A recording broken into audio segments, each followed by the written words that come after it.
नमस्कार। एक नए मुद्दे के साथ में चर्चा करेंगे जिसमें कुछ स्कीमें जो केंद्र जिस तरह से देता है अलग अलग वर्गों को समाज के, तो उनमें कई तरह के बदलाव भी किए जाते हैं।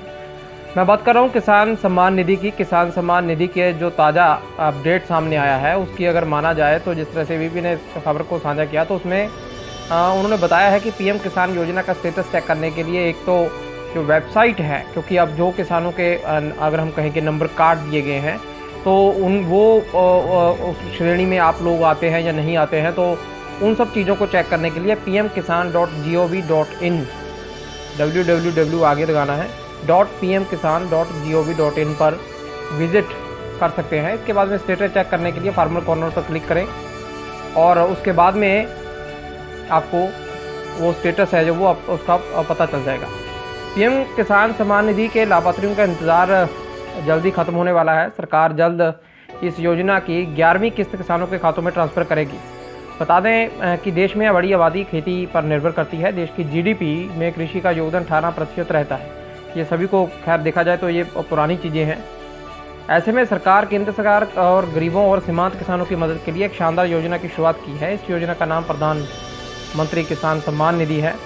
लाभार्थी किसानों को खाते में 6,000 रुपये सालाना ट्रांसफ़र करती है। इन 6,000 रुपये को साल भर में 3 किस्तों में ट्रांसफ़र किया जाता है। साल 2022 में सरकार ने जनवरी के महीने इस योजना की 11वीं किस्त को खाते में ट्रांसफ़र किया था। जल्द ही सरकार इसकी 11वीं किस्त भी जारी करने वाली है, लेकिन कुछ किसानों को इस योजना का लाभ नहीं मिलेगा। यानी कि जिन किसानों को अपडेट के चलते अगर हम कहें कि हटाने की योजना या कहें कि गलत ढंग से जो किसान बन करके कुछ फर्जी दस्तावेज लगा करके ले रहे थे, तो उनको किस तरह से छंटनी की जा रही है उनकी, तो 11वीं किस्त का लाभ उनको नहीं मिलेगा। इन लोगों को जिनको लाभ नहीं मिलेगा उसमें अगर आप संस्थागत किसान हैं तो आप इस योजना का लाभ नहीं मिलेगा। इसके साथ ही अगर आप सरकारी नौकरी करते हैं या 10,000 रुपये से ज़्यादा मासिक पेंशन का लाभ प्राप्त करते हैं तो भी इस योजना का लाभ आप नहीं उठा सकते। लोकसभा, राज्यसभा, विधानसभा, विधान परिषद के पूर्व या मौजूदा सदस्यों को इस योजना लाभ नहीं मिलेगा।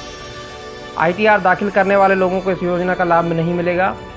अगर यानी कि जो किसान अगर हम कहें कि जो हुष्ट किसान हैं जिनके पास में आमदनी है उन किसानों को हटा दिया गया है। लेकिन जब पहले इसकी स्टार्टिंग की गई थी उस शुरुआत के बीच में बहुत सारे लोगों को जिनके पास जो रिटर्न भी भर रहे थे, जो कर्मचारी भी थे, उन लोगों ने भी रजिस्टर कर दिया, उनको भी मिलना शुरू हो गया। लेकिन अब धीरे धीरे जिस तरह से योजना को आगे बढ़ाया जा रहा है तो ये सब चीज़ें पीछे हटती हुई दिखाई दे रही हैं, पीछे हटाई जा रही हैं, क्योंकि ज़रूरी है कि ज़रूरतमंदों को चीज़ मिले। और लंबा समय ये सब चीज़ें तभी चल सकती है क्योंकि एक बड़ा वित्तीय जो अगर हम कहें कि बोझ है वो सरकार पर इन सब चीज़ों से पड़ता हुआ नज़र पड़ता है।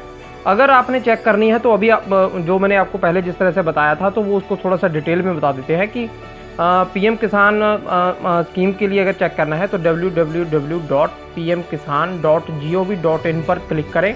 उसके बाद में फार्मर कॉर्नर पर जाएं और उसके बाद बेनिफिशियरी स्टेटस पर क्लिक करें और आगे आधार नंबर दर्ज करेंगे तो आपको स्टेटस दिख जाएगा कि अगर आपको किसका लाभ नहीं मिल रहा होगा तो इसका कारण भी लिखा होगा।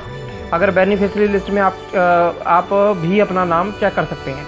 यानी कि अगर आपको नहीं मिलना या किसी का बंद होगा तो उसको बता दिया जाएगा कि अगर आप ITR भरते हैं या फिर कहें कि आपकी आमदनी पूरे क्राइटेरिया में नहीं आती, तो ज़रूरतमंदों के लिए सब चीज़ है ताकि बेशक इसका अगर देखा जाए तो बहुत छोटा एक अमाउंट इसको कहा जा सकता है जिस तरह से किसानों की परेशानियां हैं, पर फिर भी सरकार जिस तरह से कोशिश में जुटी हुई है उसमें एक चीज़ ये साफ देखी जा सकती है कि इस किसान सम्मान निधि के बीच में धीरे धीरे किसानों के लिए थोड़ा ये बेहतरी जरूर कह सकते हैं कि अगर उनको थोड़ी बहुत भी पैसा कहीं से आता है, यानी कि अगर हमारे 10 रुपये भी बचने शुरू होते हैं तो हम कह देते हैं कि हमने खर्चा समेट लिया, और फिर ये तो फिर भी 6,000 रुपये हैं जो अलग अलग किस्तों में आ जाते हैं।